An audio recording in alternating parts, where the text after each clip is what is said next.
This is convention coverage with Geeks on the Side.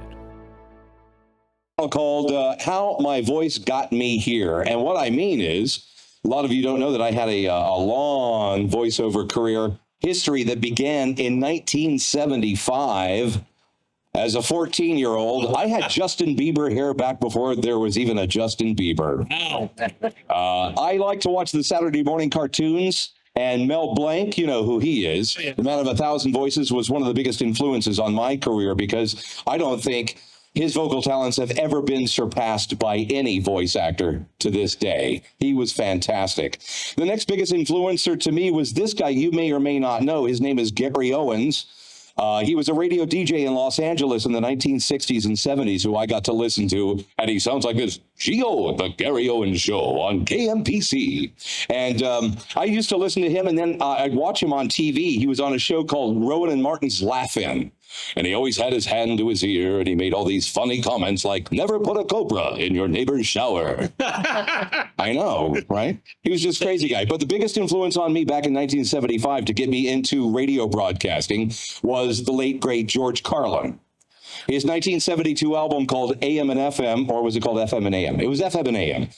He did radio-style comedy. He had Hal Sleet, the hippy-dippy weatherman, and a bunch of different characters that inspired me, and I started imitating him around school. And all the kids, when I was in 7th grade in junior high school, said, wow, you should be on the radio. So I lived in a little town, Jacksonville, North Carolina at the time. Are you familiar with that town? You are now because of all the Camp Lejeune, did you drink our water ads and now you have cancer. That's where Jacksonville, North Carolina is. And I drank the water, but I'm still here. Hey. So that radio station looks exactly the same to this day. The building's right there. And that was my first job in 1975. And my goal back then was to be on a radio station out of Norfolk, Virginia that I could listen to via DXing. Anybody know what DXing is? It's at night the radio signals skip. Yeah. And I could listen to this great radio station out of Virginia called WGH. And lo and behold, just a couple of years later, I got a job at WGH. I'm the mature gentleman to the far left in that picture pointing where he shouldn't be because I was so mature at the time.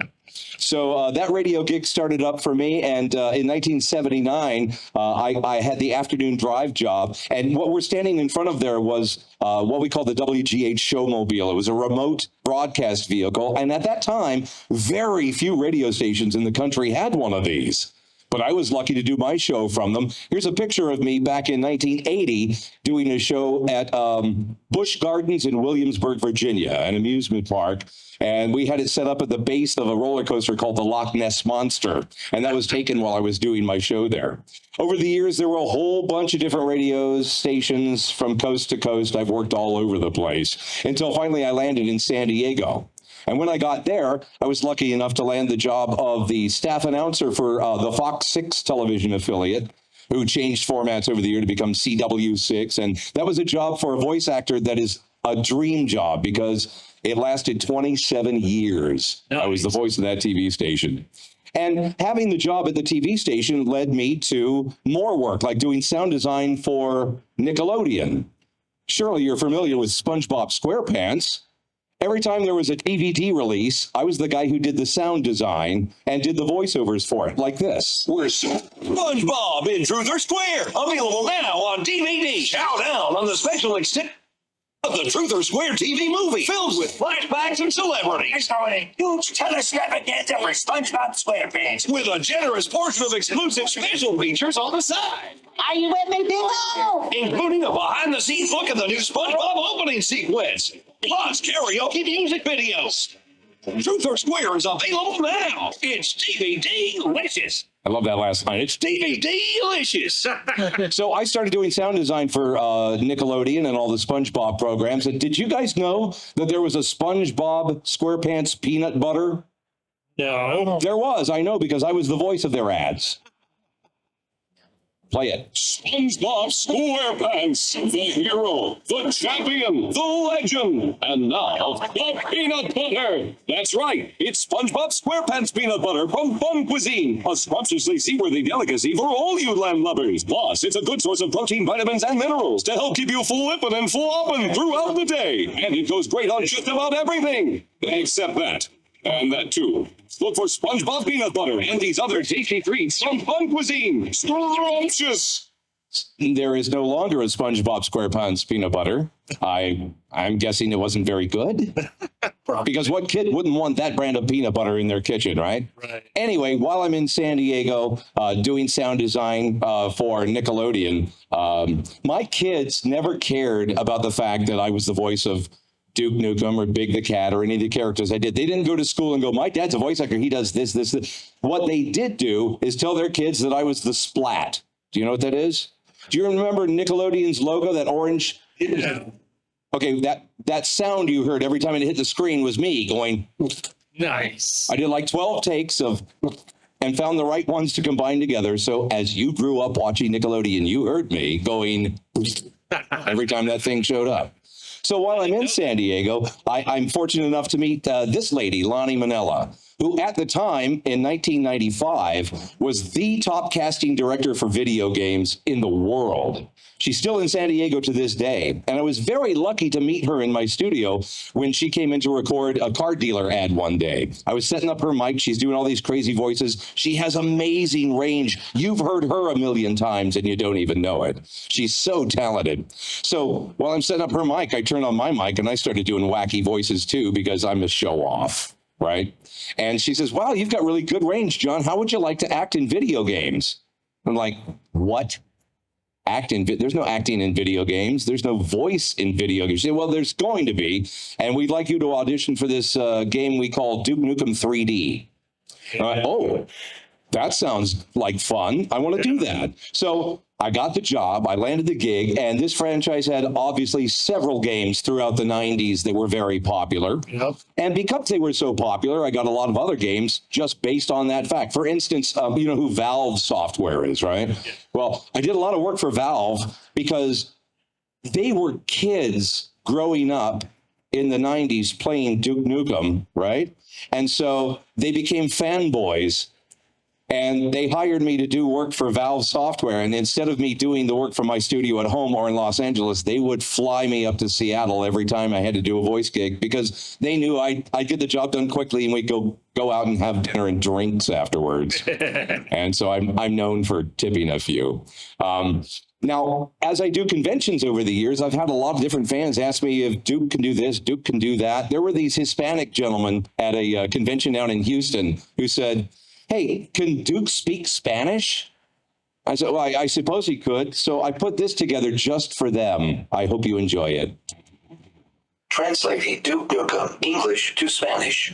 Your face, your ass, what's the difference? Tu cara, tu culo, ¿cuál es la diferencia? I'll rip your head off and shit down your neck. Te arranco por la cabeza, te cago por el cuello. I've got balls of steel. Tengo pelotas de hierro. All balls of steel. Pelotas de hierro. So that's what Duke sounds like in Spanish. I think next I'll try German. That could be pretty good. Anyway, after doing all of these Duke Nukem games, other companies came to me, like Sega wanted me to be a part of their Sonic Adventure and Sonic Hero games. And the way that happened is Lonnie Manella, the same casting director who put me in Duke Nukem, she called me one Wednesday afternoon and she said, we're recording a game down in downtown San Diego on Saturday. We need you to be there. I said, okay, what part am I playing? She said, we'll figure that out when you get here. So I show up in the studio and she shows me this picture of Big the Cat. And I'm like, wow, that looks like a big dumb character. She said, exactly, that's why I got you. Oh, typecasting. Fantastic. So, of course, that audition led to my Big the Cat role. I like your character. I'm so proud of this.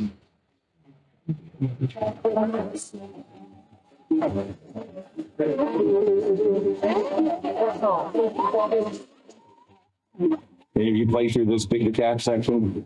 Yeah. Was it satisfying?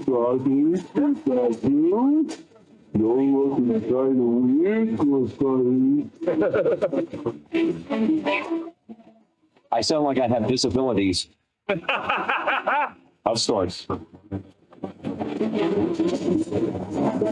What's up with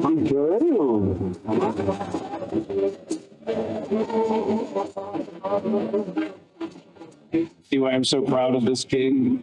What a lucky charm! Come back here! What's wrong with you? Something's not right. We've always been so. Oh, geez. Doggy! Wake up! Oh, geez. I've often asked you. Come out, wherever you are. Oh, man. Where could that funny one help me anyway?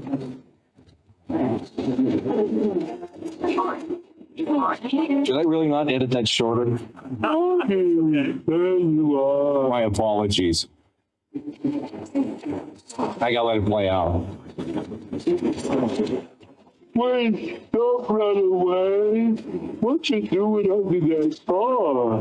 What's wrong? Okay, so Big the Cat, right? Real proud of that voice work, but that's not the low point of my career by any means. We've all heard bad acting, and you know when something just doesn't sound right.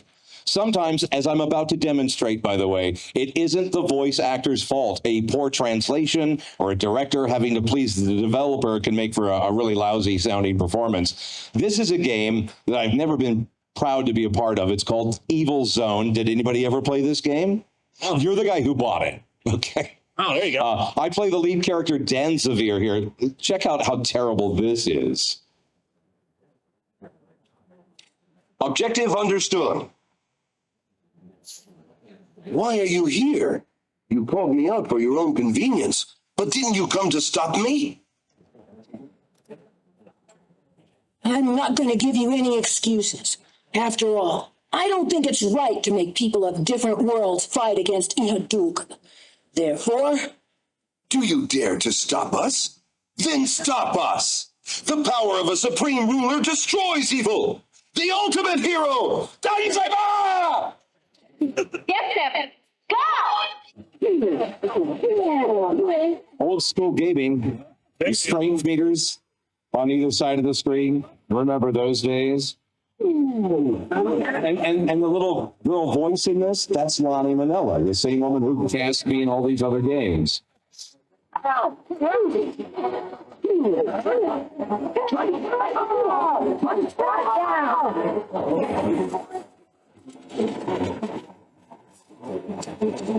course, every fight ended with this little theme. Don't blame yourself. In this world, justice will prevail. Wow. And let's add insult to injury. Are they rolling the credits yet? Yep. Yeah. Look at my name.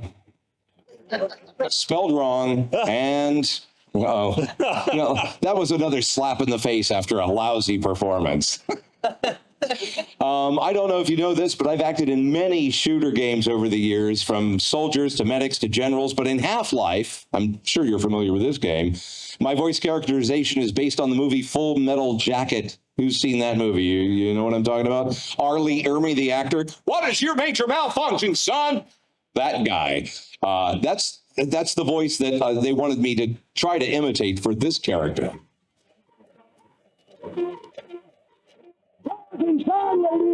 My name is Senior Drill Instructor Dwight T. Barnes. The first and last words I want to hear out of your stinking holes is, sir. Do I make myself clear? Okay, soldier, this is a live exercise. I want to see your face in the dark, soldier. Go, go, go! Climb that rope ladder. Get your ass up there. It's a dark, soldier. Congratulations, soldier! You're a low-life maggot! I'm sure you'll be a credit to your unit! Now report to duty, soldier! I've been lucky over the years to be involved in some games that become bigger than you think they're going to. In the esports community, Counter-Strike Global Offensive is huge. As a matter of fact, last year, the purse for the winner in that esports tournament was $25 million. Dota 2 is another one I'm a part of, but right now I want you to see what I do in Counter-Strike Go. I'm the instructor who tells you how to use your weapon in this one. Surf the bullet spread and weapon kick during firing.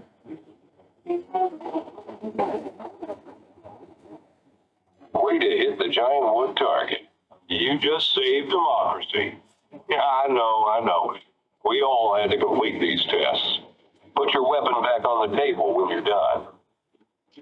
Now we need to do some target identification. We have good guys and we have bad guys. We need you to shoot the bad guys. Just to prove you were paying attention, pick up the weapon and shoot 5 bad guys for me.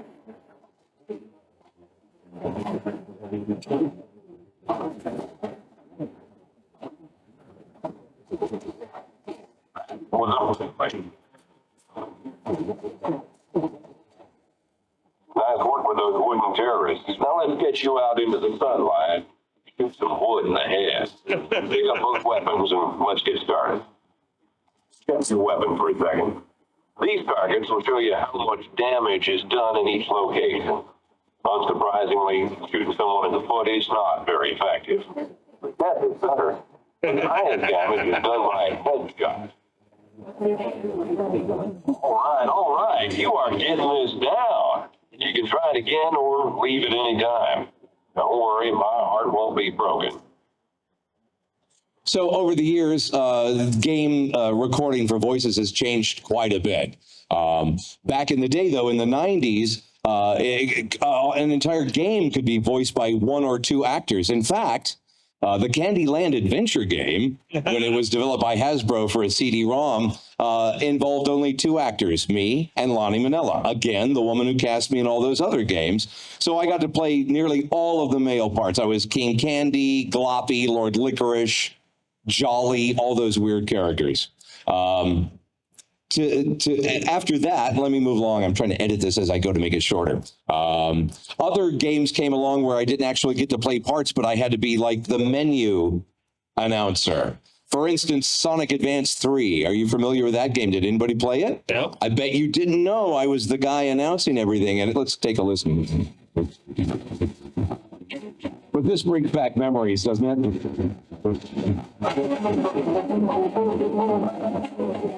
It's pretty revolutionary at the time for the Game Boy Advance to have Sonic on it.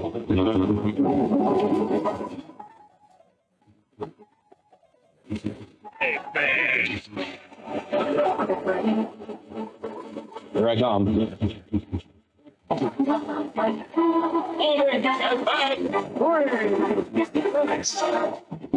I'm excited, man.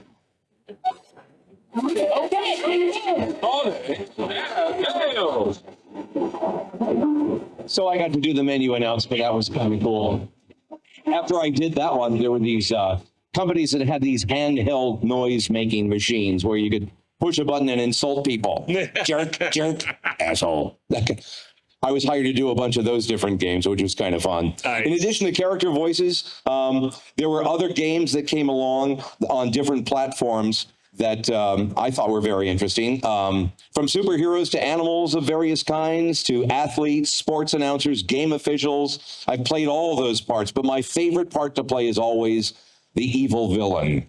I mean, Duke Nukem was a good guy, but the evil characters are more fun to play. I get to channel some kind of anger from deep inside. I was never sure where it came from, but then I thought back, oh yeah, I've been married 3 times. I have a lot of anger I can channel for these characters. And there was a lawsuit back when a game called Duke Nukem Mass Destruction was being made. The lawsuit was between Gearbox and 3D Realms. They fought each other. Gearbox won. So the game that was going to be Duke Nukem Mass Destruction ended up being this game called Bombshell, which has a female protagonist. But the guys at 3D Realms liked me so much, they invited me to be the bad guy. And so I'm Jadis Eskel in this game. And I narrated. Years of secrecy and suffering.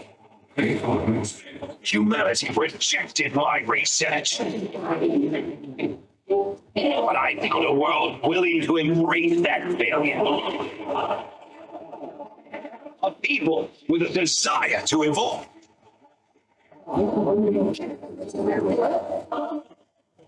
To survive and fall. This isn't a game, Haskell. The Kai are coming, Jetty. So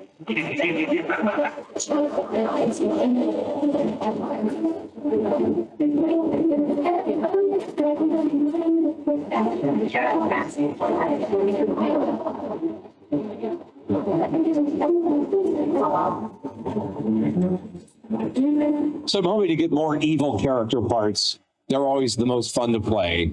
You get to do an evil laugh no matter what game it is. There's always at least one evil laugh, and I love doing those. Now, it's amazing that Duke Nukem has not had a game in over a decade, and yet here I am at the Midwest Gaming Classic appearing. I'm at conventions every month around the year, around the world, all because Duke was such a famous character for so long. But he's not done yet. Duke was inserted into the Bulletstorm game a couple of years back, Bulletstorm Full Clip Edition. And I wanted to play you this clip because this is the best Duke Nukem character has ever looked. In this game, he replaces Steve Bloom's character, Grayson. You have the option of playing Duke instead, and it looks like this. Wow, nicely done. Yeah? You don't recognize me either? The suicidal limptic retards who take Easy down. Dead Echo. Breaking down a piece of shit outfit went sideways and killed about 10,000 men, women, and children. What kind of idiot play was that? So wildly outclassed. Why did you morons just warp out? Outclassed. I've been saving the world since before you were born. Who the fuck are you?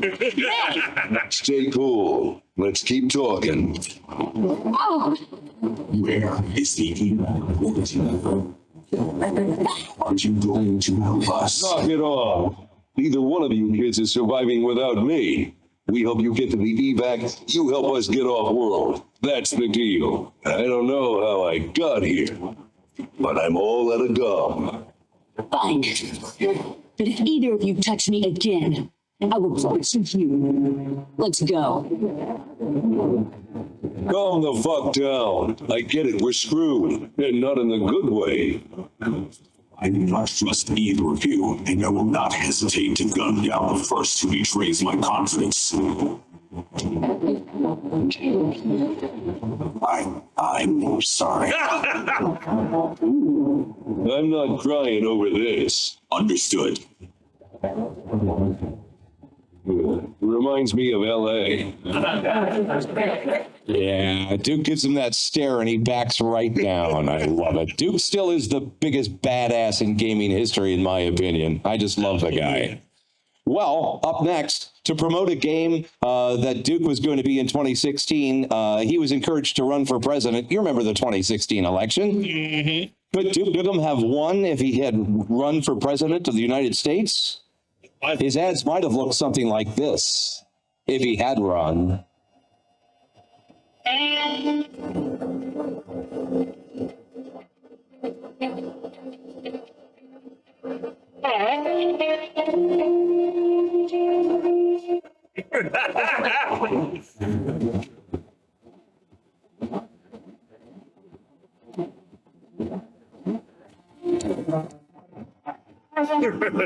Slow down, son of a bitch.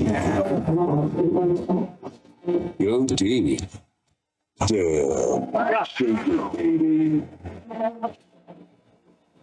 It's time to avoid your whole friggin' species. And I'm coming to get the rest of you alien bastards. Yeah, you're gonna need an iced tea, you know.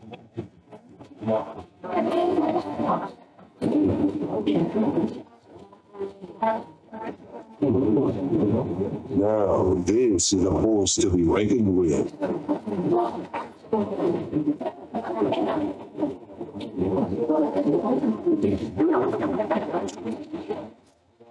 So help me, Duke. Wait for it. There it is. Nice. So that was to promote the Duke Nukem 20th anniversary edition, the world tour, and I thought it was pretty effective. I want to preface this next section by saying I'm a liberal, okay? You may be a conservative. That doesn't make me right and you wrong, or you right and me wrong. We just think differently. Can we all agree to that? Regardless of what your political affiliation is, we all have the right to our own thing. Okay, I wanted to preface that because... well, in 2016, this ad agency in Los Angeles reached out to me to be the voice of Donald Trump's campaign for president. They called me and they said, would you do this? And I said, no, I just can't in good conscience. I don't want to. I'm a liberal. I'm going to go in a different direction. So a couple of days later, I posted on Facebook this. I wrote, I don't like to turn down jobs, especially when it's a national ad campaign that pays pretty well, but I have a conscience and could not accept the gig to be the advertising voice for the Republican Party's leading candidate for president.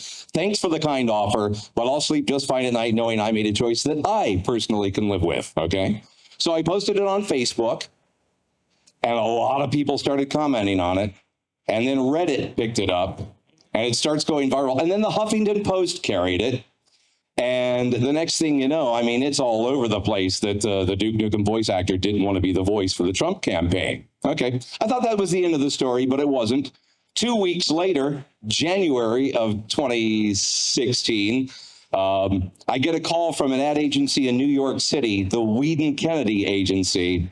And I got on the phone and they said, hey, are you really the voice actor who turned down doing a national ad campaign that would run for a year? That's a lot of money, you know. And I said, yeah, I know. But yeah, I'm the guy. I turned down the Trump ads, and they said, we want to hire you. Really, for what? We want you to be the voice of the Bud Light Party. I became the voice of the Bud Light Party. The following is a message from the Bud Light Party. Pride, bravery, patriotism, eagles. Think we're talking about America? Think again. We're talking about Mexico and America. This Cinco de Mayo, stock up on Bud Light and celebrate all the good stuff we have in common. Raise one to right now. Everyone loves fireworks. Except your dog. They drive him totally nuts. So this 4th of July, when the fireworks go boom, leave your little champion inside to guard your fridge stocked full of Bud Light. Good job, Fido. The bad sound in the sky will be over soon. So the moral to this story is stick to your morals, because I can tell you that job paid me more money than I've ever made in my life for any gig. It was enough money to live on for 5 years. Nice. And the reason for that is the spots started airing in February of 2016 and ran all the way up to November 3rd, Election Day. And if you know anything about union scale, SAG-AFTRA, every so many weeks you get paid again for not doing anything, but just for allowing them to air it on TV, on radio, on the internet. So I made a buttload of money doing that, and I'm pretty happy that I stuck to my morals, and that's how it turned out. Now, you might think that's the only drink ad that I've ever done you might recognize, but it's not. You might recognize my tag on these commercials. I actually like this. You risk half and half, not half bad. Yeah, it's pretty good. Also available in tropical lemonade, not bad. Cool, that's brisk, baby. That's right. I'm the guy who said that's brisk, baby. And the only reason I got that job was because they'd seen the Bud Light commercials and they wanted the same announcer to come out and do theirs. Let's see here. Some more of the video game characters that have really put me over the top. Guild Wars 2, Dota 2, if you're familiar with Defender of the Ancients 2. I play 5 of the top characters in that game, including this guy, Axe. And Axe, he's a really tough, really strong character that's widely played, but he's also very funny. Axe always refers to himself in the third person. And fans of Axe have put together a number of different videos that I find just hilarious. Here's a couple of them. Come to act. To me.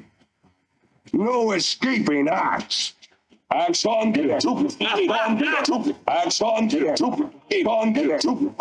now. We gone now. We let it. Don't let it go. Action, two, action, two,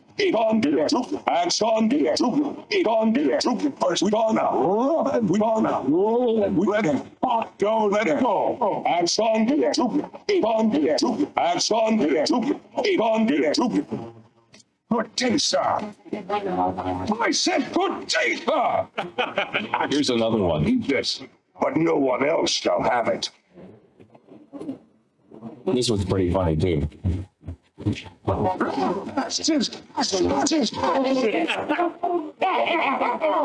Feel the awesome.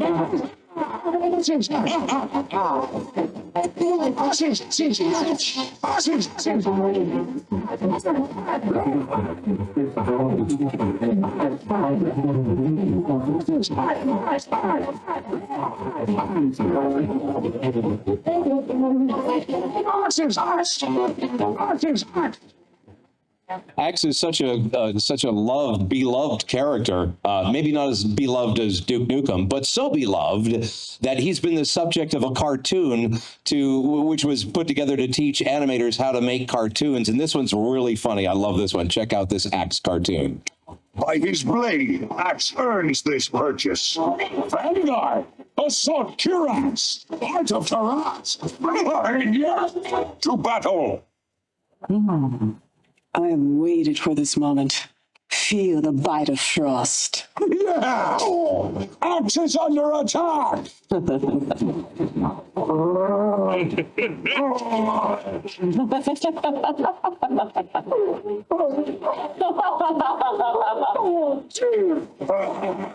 Feel the axe of Axe! Axe misjudged? No! Axe is blunted. Axe touch no more. Here I you die. Chill out. Come on, that was good. I get a kick out of Axe. He's very funny. Another game that I want to share with you once again brings together my voice with Lonnie Manella, the woman who cast me in all those games back in the 90s. It's a colorful, really cute side scroller that surprises you with its raunchy language and my character Dusty's foul mouth. Dusty is an old gaming console. Now, Lonnie, as the Elder Tree, steals this cutscene, steals the show with her commentary you'll see in just a moment. It's called Rad Rogers. Wakey, wakey, sunshine! Hey, kid, I said wakey, wakey. It ain't polite to sleep during a cutscene. A cutscene, Dusty? You're alive? Whoa! What is this place? This is the birth world, kiddo, home to the Elder Tree. Thing is, she stopped taking my calls, and the kids have gone berserk. Let's go pay the old birds a visit, huh? Here, take this. Let's make it dangerous to go alone. Oh, yeah! This thing is huge! So tight! Just how I like it. And that, my friend, is how you do a cutscene. Got a little gameplay so you can see how cute this game is. But when they do defeat the boss at the end of the level and it goes into the cutscene, pay attention to the Elder Tree.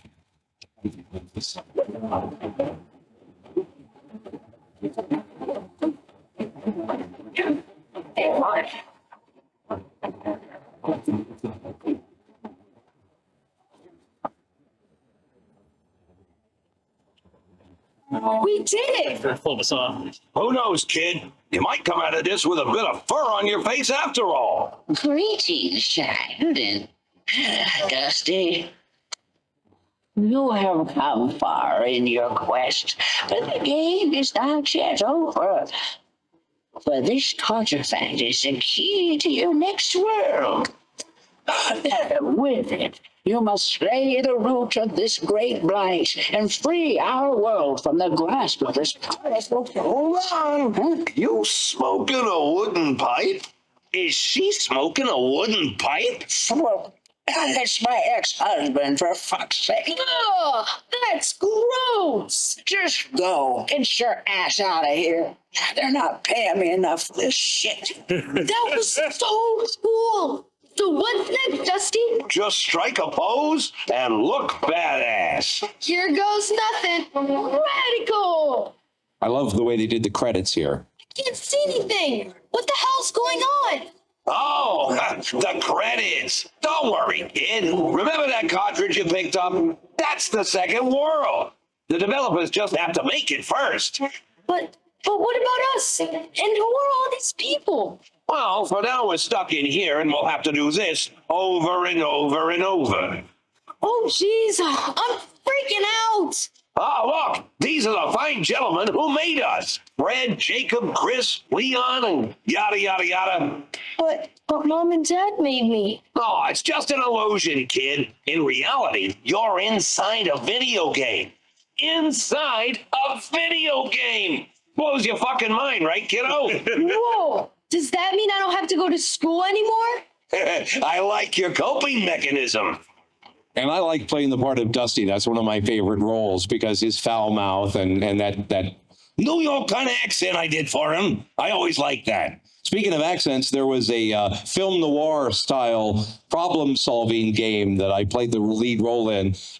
Jack Boyd is a police chief who's about to retire and can do so very comfortably if he were to act in a corrupt manner for the first time in his career. That is, of course, up to the player to determine. In this game called This Is the Police. Usually, before I go shaking my tits for the press, I like to go see how the professionals do it.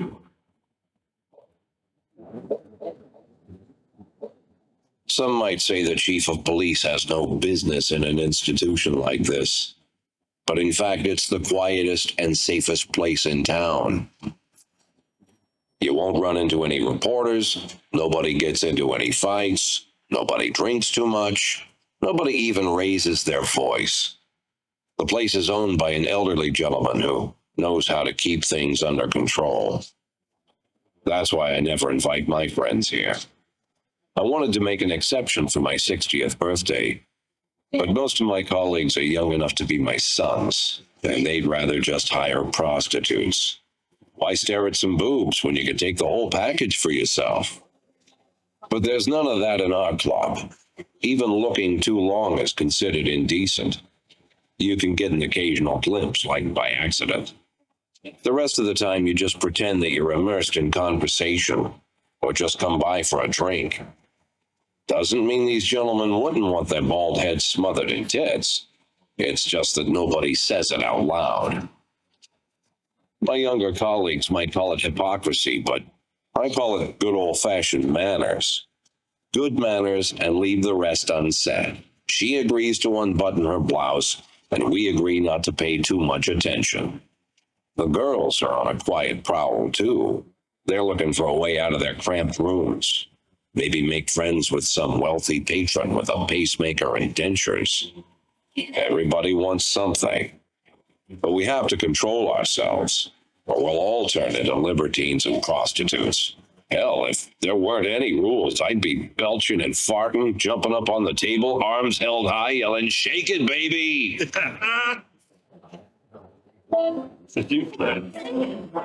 No idea how I got so barbaric.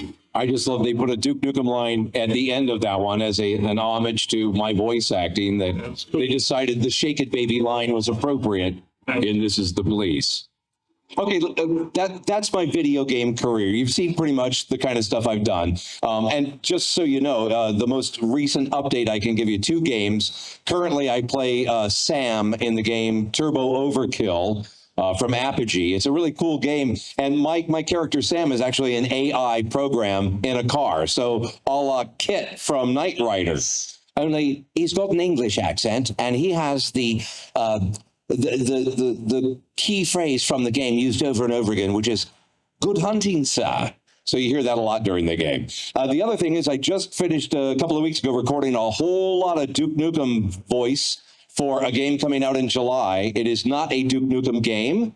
It is a large franchise you'd be familiar with, but because I signed an NDA, I cannot tell you any more of that. But this July, You'll be hearing Duke Nukem in another game. Okay, so that's video games for now. I've been doing convention appearances for many years, and fans are very special to me. I mean, wouldn't you love to have a job where people loved you unconditionally and came to see you? I'm so lucky to have this gig. I think I have my fan support. Here, you can see me at one of my panels with fans apparently signaling that they think I'm number one. Isn't that nice?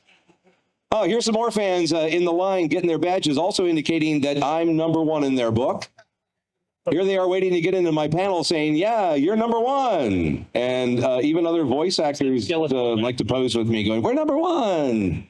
Well, there they are again. Everybody's doing this. Even Hello Kitty, come on. Of course, I get a chance to get the best photo ops doing that as like Thanos. Nice. My power glove. So I can be a bad influence at times. I know that. But I've come to embrace the convention community. And I participate in the fun as much as I can. I like cosplay. In this group, I'm Mr. Incredible. Oh, nice. One of my best cosplays was this one where I'm Gomez Addams of the Addams Family. And this fella standing behind us, he's almost 7 feet tall. A guy named Bird played Lurch. And he actually goes, you right, Mr. Addams. He has that kind of voice. So a few years ago, I decided I needed to step up my panel's entertainment at conventions, bring up the value by introducing different things. I now have a panel called the John St. John's Sexy Naughty Late Night Party. I don't know if you've heard of this. But what it is sexual trivia. If you answer questions correctly, you get to be a part of the physical challenges, which include things like the vibrator races and bobbing for dildos. Yeah, it's a lot of fun. I only do it at one convention anymore. I have a contract with Connecticut in Hartford, Connecticut, to only do it at their con in exchange for appearing at their con every year for the rest of my life. That was a deal I had to sign. I love it. And now it's a 21 plus panel because we have 2 bars serving liquor all during this panel.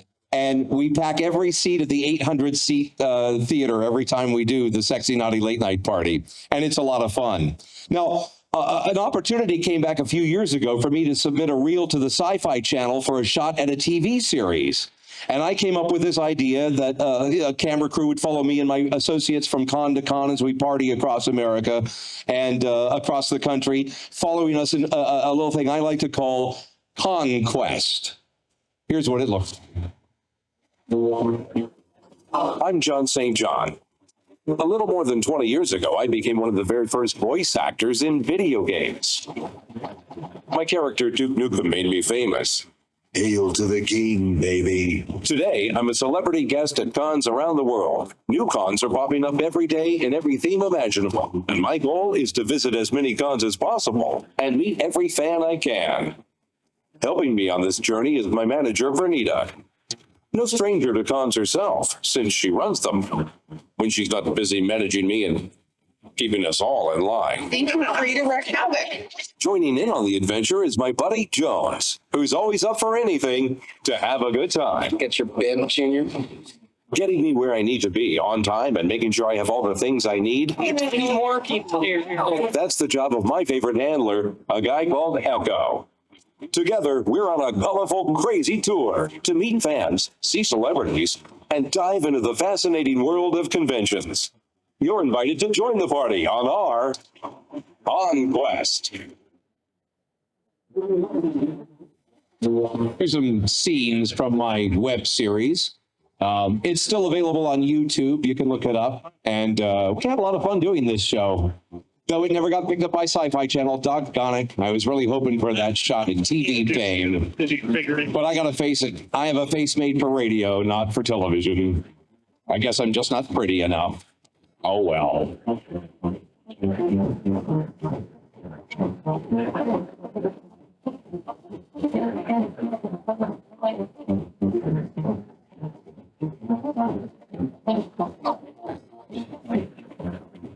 So when creating content didn't work out for Conquest, I had to find other ways to come up with content to stay relevant. Need an aim.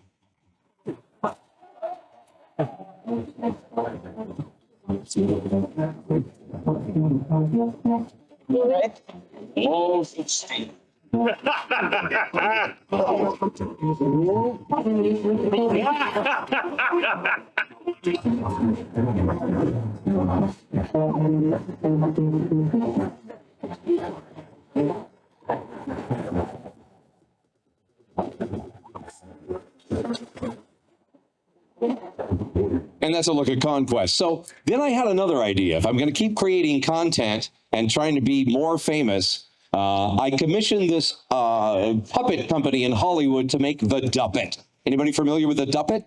That is a Duke Nukem puppet who does quotes on TikTok. And I had like a following of maybe 3,000 fans on TikTok, right? Until I created the Duppet. And then in 2 months, my following jumped up to 70,000 all at once. And here's an example. Shield your children's ears. Foxtrot Uniform Charlie Kilo off. Sometimes you just need to drop your pants and tell everyone to kiss your ass. To ensure perfect aim, shoot first and call whatever you hit the target. If it's stupid but works, it isn't stupid. I wouldn't do fuck all for a Klondike bar, but I would do some pretty sketchy shit for tequila and bacon. Anything I say will be held against me. Tits. I'm in my bed, you're in yours. One of us is obviously in the wrong place. Recognize that one? You're so hot, my zipper is falling for you. My cock was in the Guinness Book of World Records. Until the librarian told me to take it out. You know why they call it beaver? Because it's dying for my wood. What's a nice person like you doing in a dirty mind like mine? I'd like to apologize to anyone I've not offended yet. Please be patient. I'll get to you shortly. I love being me. It pisses off all the right people. So Duppet got quite a following. In fact, over 300,000 times people lip sync to these things, and I was notified every time. Man, that's a lot of messages. Well, I wanted to keep doing the Duppet, but I didn't want to do just quotes like that. So I hearkened back to my radio days. I don't know if I told you during the radio section that I was fired from radio jobs many, many times. Back before there was Howard Stern in the 70s, I was in the Bible Belt, Virginia, North Carolina, playing album rock radio. And I would say things like, FM 99, that's the Beatles with Come Together. Good trick if you can do it. And I'd get fired for that. Or I'd play a song by Foreigner, and I'd say, there's Hot Blooded by Foreigner. Oh, Foreigner. I'd be lucky to get two in her. I got fired for that.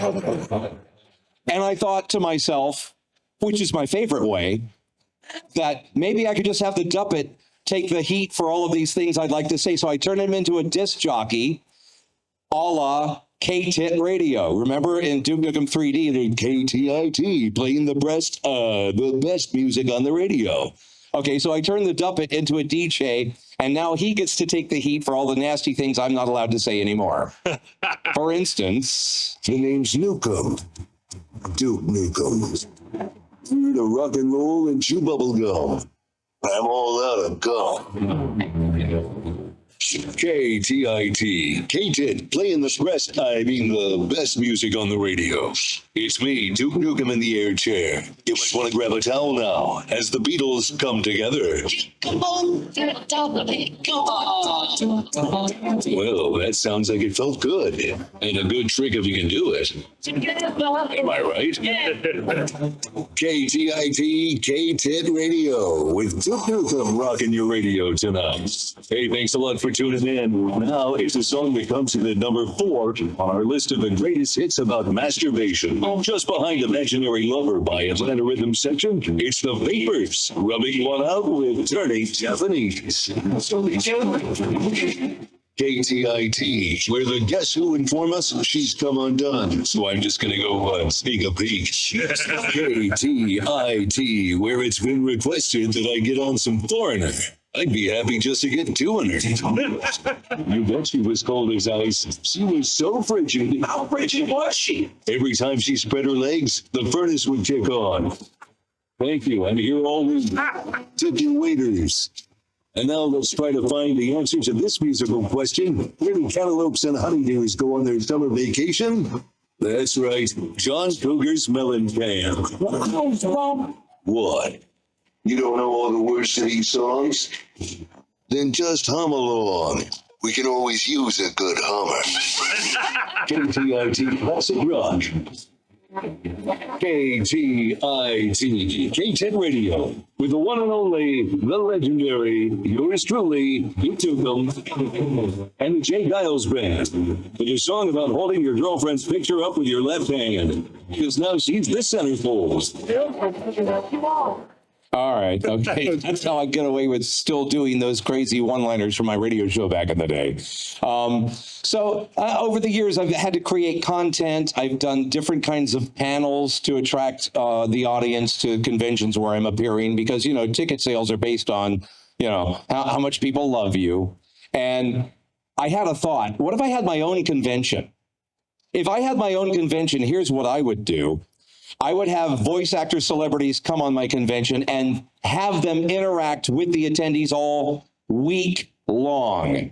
So I created what's called the King Con Cruise. Are any of you familiar with the King Con Cruise? I just got back from the Bahamas last week from this year's King Con Cruise. I bring along guests like Richard Epcar, the voice of the Joker, Wes Johnson from the Elder Scrolls, Todd Haberkorn. I mean, so many voice actors that you know, you've heard over the years. And what we do is we go from Miami to the Bahamas for a week, a Monday through Friday cruise every year. And the voice actors participate in events with the attendees. We eat all of our dinners with you. We go jet skiing with you or climbing the rock wall, playing laser tag. I had GLaDOS from Portal, Ellen McLean, on a bullhorn narrating our laser tag game year before last. It's a blast. It's called the King Con Cruise. And I want you to just take a look at this real quick so you get an idea of what it is. Here we go. John St. John's King Kong Cruise invites you to a unique fan adventure like no other. Join John and his celebrity friends on a 5-day Royal Caribbean cruise to the Bahamas. Plus, amazing adventures you get to experience right alongside the guests. Kayaking, snorkeling, rock climbing, drinking, mini golf, water slides, wave riding, drinking, sunbathing, the spa day, drinking, the perfect day at Coco Cay, swimming, gaming, drinking, partying, karaoke, hot tubbing, drinking, panels, and so much more.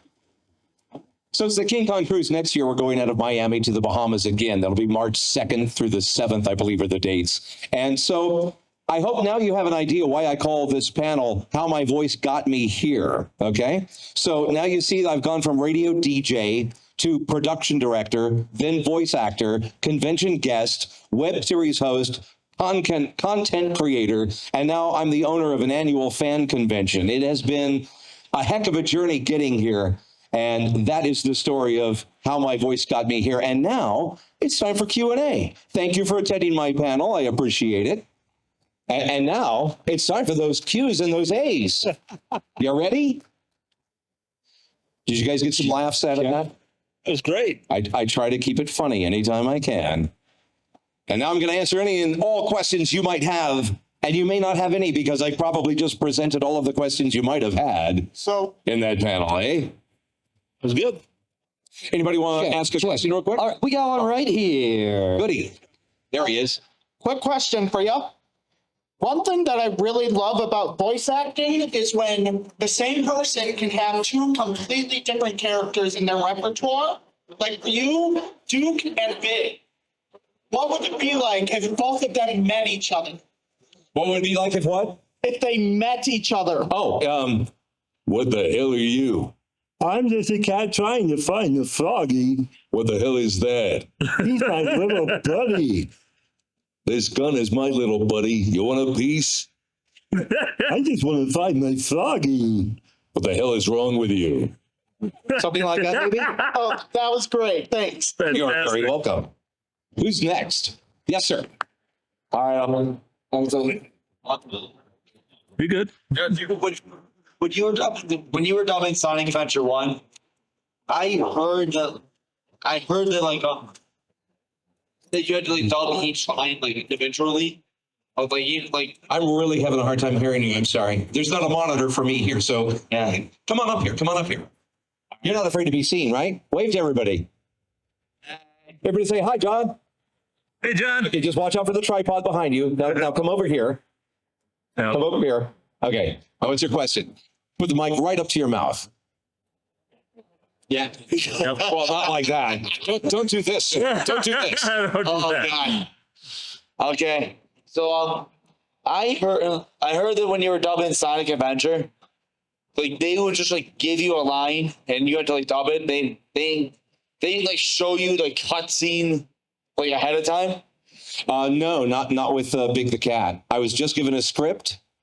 I had nothing to look at, just the picture of him, and none of it was ad-libbed. It was all scripted out entirely by Sega in Japan. Really? Mm-hmm. Now, could you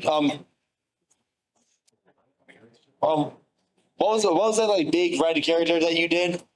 Oh, you mean E123 Omega? Oh, no, not him, but I want to get. Oh, you mean Axe? Yeah. Yeah. Now, what would it be like if Axe and E123 Omega were to meet for the first time? I know, but I can't really do the E123 Omega voice live because, there were effects on it. But I'm glad you brought it up because E123 Omega from the Sonic games, you guys familiar with that robot? Yeah. And Gamma, I was Gamma too. Yep. That's not voice acting, that's just reading. Because it's all done like this, I will destroy you all. All I had to do is speak in a monotone voice. I don't consider this acting in any way. But of course, they took that voice and then they added 2 pitches on top of it and 2 under it, and it sounded very robotic and mechanical. But if he were to meet up with Axe, Axe would kick his butt. Yeah. No doubt about it. What's your question, sir? Time to kick ass and take names. Do you like Bud Light? Do I like Bud Light? I'm not a beer drinker. Anything like, oh, here, have Bud Light for a year for free or something. No, I don't drink beer at all, actually. And here's why. It's not that I don't like beer. About 8 years ago, I was diagnosed with type 2 diabetes. That makes it. And I said to my doctor, oh, great, I guess I don't get to drink anymore. And he said, that's not necessarily so. Agave, what tequila is made from, I can metabolize those sugars. So I said, you mean that I can drink all the tequila I wanted? And he said, well, within reason, John. Of course. And so, yeah, tequila's my drink. But Bud Light, I'm sure it's a fine beer. What's your favorite type of tequila?